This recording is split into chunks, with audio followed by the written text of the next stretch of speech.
do you make of Biden, or rather Buttigieg's criticism of you pulling back rail regulations? Do you think it would have made a difference? No, it had nothing to do with it. It had nothing to do.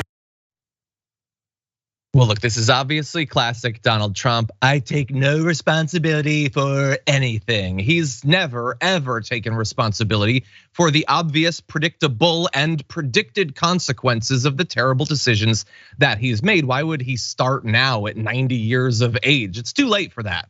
But we're gonna fact check him.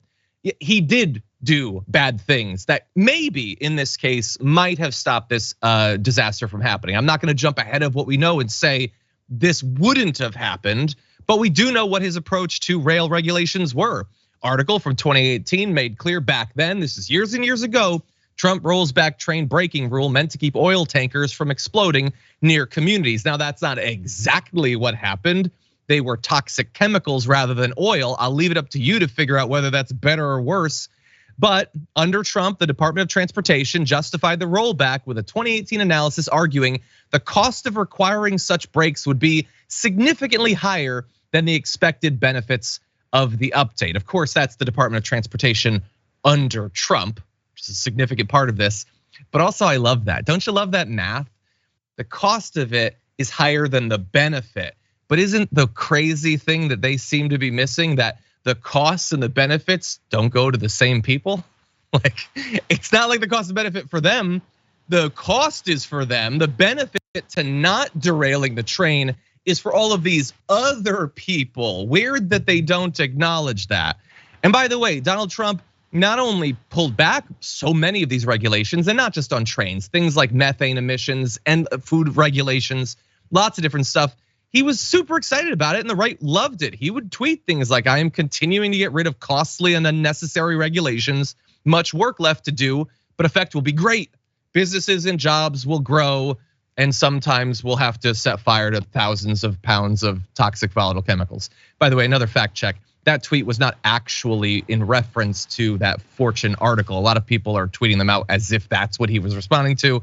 That's not actually the case. I went back and checked the original thing, but he was bragging about deregulation. And I really hope, Jessica, that coming out of this, people are reminded that regulations are just protections. That's all it is. It's protections for regular people, but they've been so demonized for literally decades that a lot of people think of them as just like petty, tyrannical attempts to constrain business growth. Right, exactly. This whole thing is a blip in our lifelong fight to get Americans to realize that correlation is not causation. So often we're like, well, this thing happened, these train derailments happened when Pete Buttigieg was, transportation secretary and Biden was president. So naturally, those must be the people responsible for not regulating the trains. But if you look into it for 30 more seconds, you can see who is actually responsible for it. Every time something like this happens, I believe we are closer to realizing that correlation is not causation as a nation, but I could be wrong. And it's a terrible problem, the cost benefit analysis situation, that so many corporations have all of these negative externalities, right? They might be profiting, they might be doing well, but they're causing this huge problem for all of these people that have no business or benefit in the rail industry. They're not profiting, they don't have stock in it. Maybe they pick up some stuff off of the shelves that was transported by the trains or transported by the trains, but it's not the kind of cost benefit analysis where they're considering these people could have cancer for the rest of their lives. What is the cost to them for treating that cancer? What is the impact on Medicare, Medicaid? Usually they don't go that far, but they should. Yeah, it's that classic thing of we as a nation constantly focus on wealth rather than the commonwealth. It's can we make line go up rather than can we keep people from being needlessly sickened by vinyl chloride burn. So I agree. Also, I love the idea of the correlation causation nation. That's if I ever start doing bar trivia again, that's gonna be our name.